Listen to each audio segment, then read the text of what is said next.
Hello mga katambay, magandang araw sa inyong lahat. Ngayon, mayroon naman akong pahula-hula o pabugtong-bugtungan.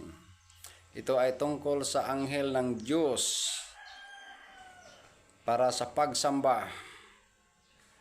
Siya ang anghel ng pagsamba sa Diyos. Ang tanong ko ay, sino ang anghel ng Diyos para sa pagsamba at pagmuni-muni at patuloy na nakatayo sa harap ng Diyos? The question is, who is angel of God for worship and contemplation, continually stand before God? A.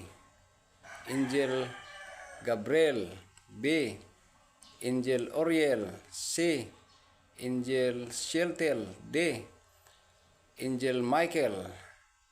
Mga katambay, kung alam nyo ang sagot, mag-comment lang kayo dyan sa ibaba.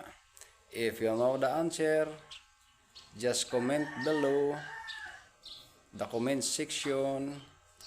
Maraming salamat mga katambay. Yung answer nandyan lang yon sa ABCD, sa aking pahula-hula. Sana nasa mabuting kalagayan kayo mga katambay. God bless you. Thank you.